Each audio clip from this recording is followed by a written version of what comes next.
പല്ലവി ഒരു ബാങ്ക് മാനേജറാണ്. കർണാടകയിലെ ശിവമുഖ എന്ന പ്രദേശത്താണ് അവർ താമസിക്കുന്നത്. ഭർത്താവിന്റെ പേര് മഞ്ജുനാഥ്. ഇവർക്ക് 18 വയസ്സുള്ള ഒരു മകനുണ്ട്. ഇവർ ഈ അവധിക്കാലത്ത് ഒരു പദ്ധതിയിട്ടു. കാശ്മീരിലേക്ക് പോകാം, കാശ്മീരിൽ ഒരു യാത്ര പോകാം എന്ന് പദ്ധതിയിട്ടു. അവിടെ പല ഹിൽ സ്റ്റേഷൻസ് ഉണ്ട്. വളരെ ഫേമസ് ആയ ഒരു ടൂറിസ്റ്റ് സ്പോട്ടാണ്. ശ്രീനഗറിൽ നിന്നും വെറും 90 കിലോമീറ്റർ അകലെയുള്ള ഒരു പ്രധാനപ്പെട്ട ഹിൽ സ്റ്റേഷൻ. ജമ്മു ആൻഡ് കാശ്മീരിൽ ആർട്ടിക്കിൾ 370 നിർത്തലാക്കിയതിനു ശേഷം ആ സ്റ്റേറ്റിന്റെ ടൂറിസം ദിനം പ്രതി വളരാൻ തുടങ്ങി. കാരണം ജനങ്ങളുടെ അഭിപ്രായം കാശ്മീർ ഇന്ത്യയിലുള്ള വളരെ മനോഹരമായ ഒരു പ്രദേശമാണ്. ആ പ്രദേശത്തൊക്കെ നമുക്കിപ്പോൾ വളരെ സേഫായി പോയി വരാം. അവിടെ തീവ്രവാദികളുടെ പ്രവർത്തനം കുറവാണ്. അതുകൊണ്ട് തന്നെ കാശ്മീർ സുരക്ഷിതവുമാണ്. മാത്രവുമല്ല, അവിടെ പോയി വരുന്നതെല്ലാം വിനോദസഞ്ചാരികളാണ്.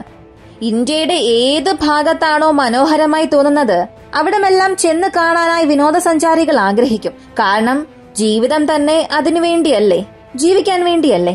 ഏതോ ഒരു കമ്പനിയിൽ 8 മണിക്കൂർ ജോലി ചെയ്യുക, 8 മണിക്കൂർ ഉറങ്ങുക, 2 മണിക്കൂർ ഭക്ഷണം കഴിക്കുക, 2 മണിക്കൂർ യാത്ര ചെയ്യുക.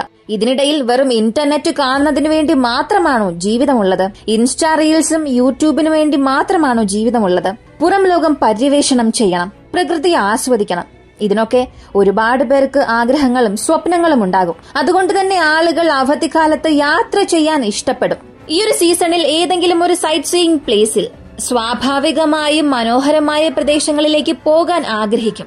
അങ്ങനെയാണ് പല്ലവിയുടെ കുടുംബവും പഹൽഗാമിലേക്ക് പോകുന്നു. ഏപ്രിൽ 19 കാശ്മീരിലെത്തി. ഏപ്രിൽ 24 തിരികെ വരണം. ഇതാണ് അവരുടെ പദ്ധതി. അവർ അവിടെ സ്ഥിരതാമസമാക്കാനൊന്നും അല്ല പോകുന്നത്. തിരികെ കർണാടകയിലേക്ക് വരിക തന്നെ ചെയ്യും. അവരുടെ പക്കൽ എത്ര തന്നെ പണമുണ്ടെങ്കിൽ പോലും, ഒരു സ്ഥലം വാങ്ങണമെന്നുണ്ടെങ്കിൽ പോലും അത് തിരികെ വന്ന് കർണാടകയിലെ വാങ്ങുകയുള്ളൂ. ഇതെന്തുകൊണ്ടാണ് പറഞ്ഞതെന്ന് അവസാനം നിങ്ങൾക്ക് മനസ്സിലാക്കുക. അവർ വെറും ടൂറിസ്റ്റ് മാത്രമാണ്. ഏപ്രിൽ മാസം 22 ചൊവ്വാഴ്ച പഹൽഗാമിലേക്ക് വരുന്നു. ആ പട്ടണത്തിൽ പിക്ചേഴ്സ് 2 എന്ന ഒരു പ്രസിദ്ധമായ സ്ഥലമുണ്ട്. അവിടെ മിനി സ്വിറ്റ്സർലാൻഡ് എന്നും പറയും. ആ സ്ഥലത്ത് എത്തണമെങ്കിൽ കുറച്ചു ദൂരം മാത്രമേ വാഹനങ്ങൾ പോവുകയുള്ളൂ. പിന്നീട് നിങ്ങൾ ഒന്നുകിൽ നടന്നു പോകണം, അല്ലെങ്കിൽ കുതിരയ്ക്ക് മുകളിലിരുന്ന് യാത്ര ചെയ്യണം.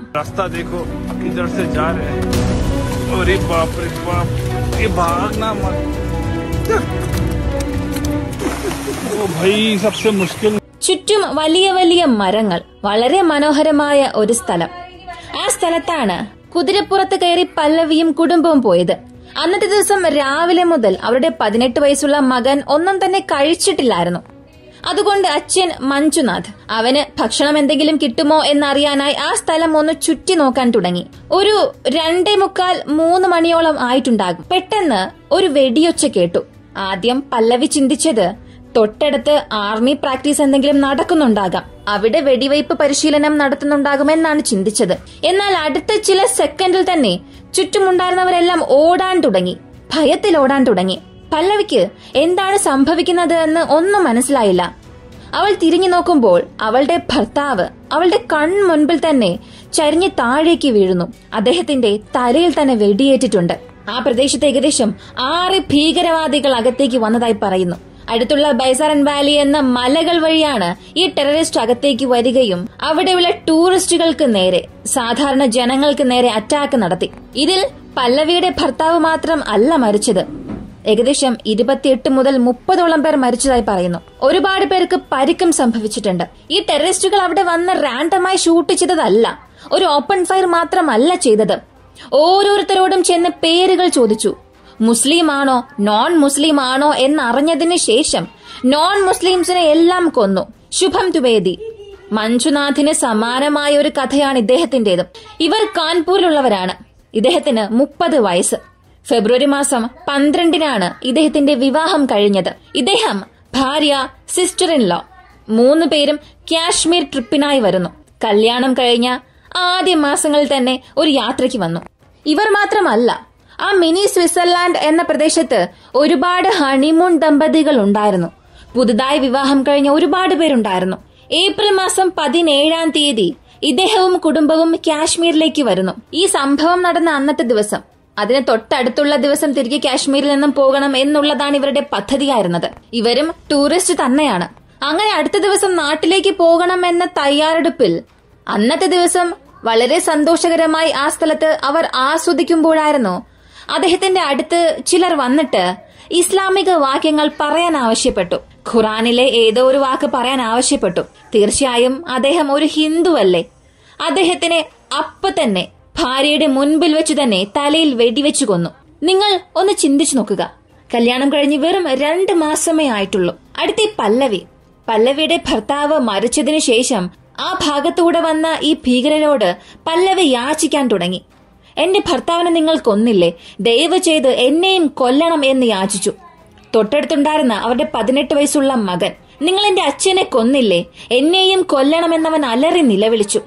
അതിന് ആ ഭീകരർ പറഞ്ഞത്, നിന്നെ ഞാൻ കൊല്ലില്ല, പോയി നീ ഇത് നിന്റെ മോദിയോട് പറയണം എന്നാവശ്യപ്പെട്ടു. ഇത് എത്ര വലിയ ആക്രമണമാണെന്ന് അറിയണ്ടേ? ചിലർ പറയുന്നത് പുൽവാമയ്ക്ക് ശേഷം നടന്ന ഒരു വലിയ ആക്രമണമാണ് ഇതെന്ന്. പുൽവാമ അറ്റാക്ക് 2019 സംഭവിച്ചു. ഏകദേശം 40 CRPF ഒഫീഷ്യൽസ് ആണ് അവിടെ കൊല്ലപ്പെട്ടത്. അതിനുശേഷമുണ്ടായ ഒരു വലിയ അറ്റാക്ക് ഇതാണ്. അതും സാധാരണക്കാർക്ക് നേരെയുണ്ടായ ഒരു വലിയ അറ്റാക്ക്. ചിലർ പറയുന്നത് ഇത്രത്തോളം വലിയ ഒരു ആക്രമണം, സാധാരണ ജനങ്ങൾക്ക് നേരെയുണ്ടായ ഒരു ആക്രമണം 25 വർഷങ്ങൾക്ക് മുൻപാണ് കാശ്മീരിൽ സംഭവിച്ചത്. 2000 മാർച്ച് മാസം ചിറ്റി സിംഗ് ബോറ എന്ന സ്ഥലത്ത് അനക്നഗർ എന്ന പ്രദേശത്ത് 36 സിഖുകാരെ ടെററിസ്റ്റുകാർ കൊന്നു. ആ സമയത്ത് US പ്രസിഡന്റ് ബിൽ ക്ലിന്റൺ ഇന്ത്യയിലേക്ക് വരേണ്ടതായിരുന്നു. ഇപ്പോഴും അതുപോലൊരു സാഹചര്യം തന്നെയാണ്. US വൈസ് പ്രസിഡന്റ് ജെറി റാൻസ് ഇന്ത്യയിൽ 4 ദിവസത്തെ വിസിറ്റിന് വന്ന സമയത്തായിരുന്നു ഇങ്ങനെ ഒരു ആക്രമണം നടന്നത്. ഞാൻ ഇതിനകം പറഞ്ഞു, കഴിഞ്ഞ തവണ എങ്ങനെയാണോ സിഖുകാരെ ടാർഗറ്റ് ചെയ്തത്, അതുപോലെയാണ് നോൺ മുസ്ലിംസിനെ അവർ ഇപ്പോ ലക്ഷ്യം വെച്ചത്. അവരോട് പേരുകൾ ചോദിക്കുകയും ഖുറാനിലെ ചില വാക്യങ്ങൾ പറയാൻ ആവശ്യപ്പെടുകയും ID ടാക്സുകളൊക്കെ നോക്കി ഓരോ നോൺ മുസ്ലിംസിനെ തിരഞ്ഞെടുത്ത് കൊന്നിട്ടുണ്ട്. അതും പ്രധാനമായി പുരുഷന്മാരെ കൊന്നു. ഇതുകൂടാതെ ഒരാളുടെ ശരീരത്തിൽ വസ്ത്രമോ പാന്റോ ഒന്നും ഇല്ലായിരുന്നു എന്നും പറയുന്നു. എന്തിനു വേണ്ടി അവർ പാന്റ് അഴിച്ചു മാറ്റി എന്നറിയില്ല. പക്ഷെ ചില വാർത്താമാധ്യമങ്ങൾ പറയുന്നത് ആ വ്യക്തിയെ മുസ്ലിമാണോ ഇല്ലയോ എന്ന് പരിശോധിക്കാൻ പാന്റ് റിമൂവ് ചെയ്തു. പരിശോധിച്ചതിനു ശേഷം അയാളെ കൊന്നതായി പറയുന്നു. അറിയില്ല ഇത്രത്തോളം തരം താഴ്ന്ന രീതിയിലൊക്കെ ചെയ്യുമോ എന്ന്. ഒരു പക്ഷേ ചെയ്യുമായിരിക്കും. ഈ സംഭവം നടക്കുമ്പോൾ മോദി സൗദി അറേബ്യയിലായിരുന്നു.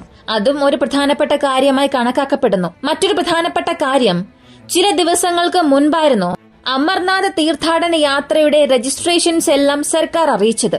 ഇന്ത്യയിലെ ഏറ്റവും പ്രശസ്തമായ ഒരു തീർത്ഥാടന യാത്രയാണ് അമർനാഥ് യാത്ര. അമർനാഥ് ഗുഹയ്ക്കുള്ളിൽ രൂപം കൊള്ളുന്ന ഐസ് കൊണ്ടുള്ള ഒരു ശിവലിംഗം. ഈ ശക്തമായ ഭക്തിപൂർണമായ കാഴ്ച കാണാൻ ദശലക്ഷക്കണക്കിന് ആളുകളാണ് അവിടെ വന്നു പോകുന്നത്.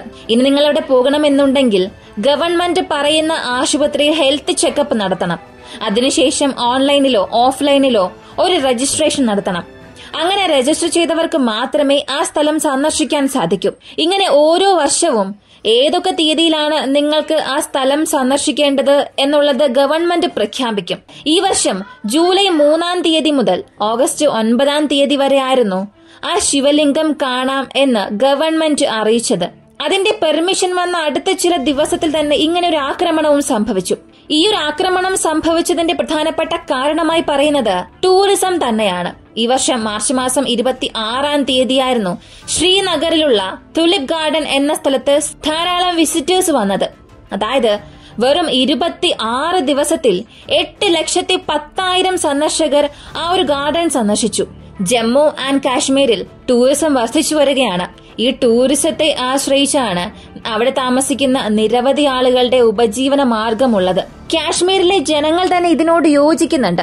ഈ ആക്രമണത്തിന് എതിരെ കാശ്മീരിൽ തന്നെ ഒരു മെഴുകുതിരി പരേഡ് നടന്നു. നിങ്ങൾ തന്നെ ഒന്ന് ചിന്തിച്ചു നോക്കുക. തീവ്രവാദികളെ എതിർത്ത് അവിടെ താമസിക്കുന്ന ജനങ്ങൾ പോലും മെഴുകുതിരികൾ കത്തിച്ച് പ്രതിഷേധം നടത്തി. അതിനുള്ള കാരണം ഈ ഒരു ആക്രമണം അവരെയാണ് ബാധിച്ചത്. ആ സ്ഥലത്തിലുള്ള തദ്ദേശവാസികളെയാണ് ബാധിക്കുന്നത്. അവർ തന്നെ പറയുന്നുണ്ട്, ടൂറിസത്തെ ആശ്രയിച്ചാണ് ഇവിടെയുള്ള പലരുടെയും ജീവിതമാർഗം ഉള്ളത്. ഇങ്ങനെ ഒരു ആക്രമണം നടന്നാൽ അത് അവിടെയുള്ള ജനങ്ങൾക്കാണ് പ്രശ്നമായി മാറുക. അവരുടെ ജീവിത മാർഗത്തെ തന്നെ അത് ബാധിക്കും, നശിപ്പിക്കും. കഴിഞ്ഞ ചില വർഷങ്ങളിൽ ഇന്റർനാഷണൽ ടൂറിസ്റ്റ് പോലും കൂടുതലായി കാശ്മീരിലേക്ക് വരുന്നുണ്ട്. എന്തിന്? ഈ ഒരു ആക്രമണത്തിൽ പോലും 2 ഇന്റർനാഷണൽ ടൂറിസ്റ്റ് മരിച്ചതായും പറയുന്നു. അപ്പോ ഈ ആക്രമണം കാരണം ടൂറിസ്റ്റുകൾക്ക് ഒരു ഭയം വരികയാണെങ്കിൽ ടൂറിസം ബാധിക്കപ്പെടും. അപ്പോ അവിടെയുള്ള ലോക്കൽസിന്റെ ജീവിതവും ബാധിക്കപ്പെടും. അവിടെയുള്ള തദ്ദേശവാസികളുടെ ഉപജീവന മാർഗത്തെ അത് ബാധിക്കും. ഒരുപക്ഷെ ഈ വീഡിയോ കേട്ടുകൊണ്ടിരിക്കുന്ന നിങ്ങൾക്ക് പോലും ഇതിനു മുൻപേ ഒരു പദ്ധതി ഉണ്ടായിരുന്നിരിക്കാം. ഈ അവധിക്കാലത്ത് കുടുംബവുമായി കാശ്മീരിലേക്ക് പോകണം, സ്ഥലങ്ങളെല്ലാം ചുറ്റിക്കാണണം, ആസ്വദിക്കണം എന്നൊക്കെ. പക്ഷെ ഇപ്പോ നടന്ന സംഭവങ്ങളെക്കുറിച്ച് അറിയുമ്പോൾ പലർക്കും അതൊരു ഭയം സൃഷ്ടിച്ചിട്ടുണ്ടാകാം. കാരണം ഈ ഭീകരർ പ്രധാനമായും ലക്ഷ്യം വയ്ക്കുന്നത് ടൂറിസ്റ്റുകളെയാണ്. ഈ ഒരു ആക്രമണം സംഭവിച്ചിരിക്കുന്നത് തന്നെ വാഹനങ്ങൾക്ക് വരാൻ കഴിയാത്ത സ്ഥലത്ത്. നിങ്ങൾ അവിടെ റീച്ച് ചെയ്യണമെന്നുണ്ടെങ്കിൽ നടന്നോ കുതിര വഴി മാത്രമേ പോകാൻ സാധിക്കൂ. അങ്ങനെ ഒരു സ്ഥലത്തെ തിരഞ്ഞെടുക്കുകയും ടൂറിസ്റ്റുകൾ ഒരുപാട് പേർ വരുന്ന സ്ഥലത്തെ തിരഞ്ഞെടുക്കുകയും ഈ ഒരു ആക്രമണം അവർ നടപ്പിലാക്കിയിട്ടുണ്ട്. എങ്കിൽ മാത്രമേ നിങ്ങൾക്ക് പോലീസിനെ വിളിച്ചാലോ ആർമിയെ വിളിച്ചാലോ അവിടെ വരാൻ സമയമെടുക്കുകയുള്ളൂ, രക്ഷപ്പെടുത്താനും സമയമെടുക്കൂ. അങ്ങനെ ഒരു പക്ക പദ്ധതിയിട്ടാണ് ഓരോരുത്തരെയും കൊലപ്പെടുത്തിയത്. ഈ ആക്രമണം നടന്ന അടുത്ത ചില മിനിറ്റിൽ തന്നെ പോലീസിലേക്ക് വിവരം പോയി. പോലീസും ആർമി സോൾജേഴ്സും വളരെ പെട്ടെന്ന് തന്നെ ആ സ്ഥലത്ത് വന്നിട്ടുമുണ്ട്. എന്നാൽ അതിനുള്ളിൽ ഏകദേശം 28 മുതൽ 30 പേരുടെ ജീവൻ നഷ്ടപ്പെട്ടു. പലർക്കും പരിക്കുകളേറ്റു. കൂടാതെ ഈ ഒരു ആക്രമണം ഏറ്റെടുത്തത് TRF എന്ന ഓർഗനൈസേഷനാണ്. ദ റെസിസ്റ്റൻസ് ഫ്രണ്ട് എന്ന ഓർഗനൈസേഷൻ ഏറ്റെടുത്തു. ഈ TRF എന്നത് ISIS ബാക്ക് ചെയ്ത ഒരു ഓർഗനൈസേഷൻ ആണ് എന്നൊക്കെ പറയുന്നുണ്ട്. ഇപ്പൊ ഈ TRF അറിയിച്ചിരിക്കുന്നത് ഏകദേശം 85,000 ടോമിക്കൽസ്, അതായത് 85,000 നോൺ ലോക്കൽസിന് ജമ്മു ആൻഡ് കാശ്മീരിൽ റെസിഡൻസ് നൽകിയിട്ടുണ്ട്. അതും അവർ ജമ്മു ആൻഡ് കാശ്മീർ എന്ന് പരാമർശിച്ചിട്ടില്ല. IOJK, Indian occupied Jammu Kashmir. ഈ സ്ഥലത്ത് നോൺ ലോക്കൽസിന് റെസിഡൻസ് നൽകിയിട്ടുണ്ട്. അത് ആ സ്ഥലത്തിന്റെ ഒരു ജനസംഖ്യയെ തന്നെ മാറ്റുന്നുണ്ട്, ഒരു ഡെമോഗ്രാഫിയെ തന്നെ മാറ്റുന്നുണ്ട്. യഥാർത്ഥത്തിൽ ടൂറിസ്റ്റ് പോലെ അകത്തേക്ക് വരികയും ഇല്ലീഗലായി അവർ ആ സ്ഥലം പിടിച്ചെടുക്കുകയുമാണ്. അതിന്റെ അനന്തരഫലമാണ് ഈ ഒരു അറ്റാക്ക് എന്നാണ് അറിയിച്ചിരിക്കുന്നത്. ഞാൻ ഇതിനകം പറഞ്ഞതുപോലെ അവിടെ വന്നവർ എല്ലാം ഹണിമൂൺ കപ്പിൾസ് ആണ്.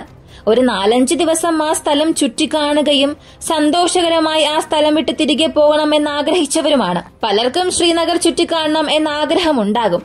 പക്ഷെ ആരും അവിടെ ചെന്നൊരു ഭൂമി വാങ്ങി സ്ഥിരതാമസമാക്കില്ല. നിങ്ങൾ പറയുന്നത് ഈ ഡെമോഗ്രാഫിയെ സംരക്ഷിക്കണം എന്നാണ്. പക്ഷെ നിങ്ങൾ ചെയ്ത ഈ ഒരു ആക്രമണം കാരണം അവിടെയുള്ള അതേ ജമ്മു ആൻഡ് കാശ്മീരിലുള്ള തദ്ദേശവാസികളുടെ ജീവിത മാർഗമാണ് ബാധിക്കപ്പെട്ടത്. ഇത്രയും ദിവസം ഈ കൊല്ലണം എന്നുള്ളതല്ലാതെ മറ്റേതെങ്കിലും രീതിയിൽ നല്ല കാര്യം എന്തെങ്കിലും ജമ്മു ആൻഡ് കാശ്മീരിന് ചെയ്തിട്ടുണ്ടോ? അവിടെയുള്ള തദ്ദേശവാസികൾക്ക് ഏതെങ്കിലും ഒരു ഉപജീവന മാർഗം നിങ്ങൾ സൃഷ്ടിച്ചു കൊടുത്തിട്ടുണ്ടോ? ഒന്നും തന്നെ നിങ്ങൾ ചെയ്തിട്ടേ ഇല്ല. 5 പൈസയ്ക്ക് പോലും നിങ്ങൾ ആ സ്റ്റേറ്റിൽ യാതൊരു വികസനവും കൊണ്ടുവന്നിട്ടില്ല. പക്ഷെ കൊല്ലുന്നതിന് മാത്രം നിങ്ങൾക്ക് എവിടെ നിന്ന് ഈ പണം വരുന്നുവെന്നേ അറിയില്ല. കയ്യിൽ യാതൊരു ആയുധമോ പ്രതിരോധത്തിനായി യാതൊരു വസ്തുക്കളോ ഇല്ലാത്ത സാധാരണക്കാരെ കൊല്ലുന്നത് എന്തൊരു ഭീരുത്വമാണ്. ഈ ഭീകരവാദികൾ, ഇവരുടെ എല്ലാം എന്തോ വിചാരം ഇവരൊക്കെ വലിയ മഹാന്മാരാണ്, ത്യാഗികളാണ്, രക്തസാക്ഷികളാണ് എന്നൊക്കെയാണ് ഇവരുടെ വിചാരം. എന്നാൽ ഇവരുടെ കയ്യിലുള്ള ആ ഒരു തോക്ക്, ആ തോക്കില്ലാതെ ആ കൂട്ടത്തിനുള്ളിലേക്ക് വന്ന് അവിടെയുള്ള ഒരു 6 പേരെ അടിക്കാൻ പറഞ്ഞാൽ പോലും അവർ ഭയപ്പെടും. കാരണം അവിടെയുള്ള സാധാരണക്കാർ തന്നെ തിരിച്ചവരെ അടിച്ചോടിക്കും. അപ്പോ സാധാരണ ജനങ്ങളോട് തന്നെ നിങ്ങൾക്ക് അത്രത്തോളം ഭയമാണ്. അപ്പോ നിങ്ങളുടെ ഈ ധൈര്യമെല്ലാം നിങ്ങളുടെ കയ്യിലുള്ള ആ തോക്കിന്മേൽ മാത്രമാണ്.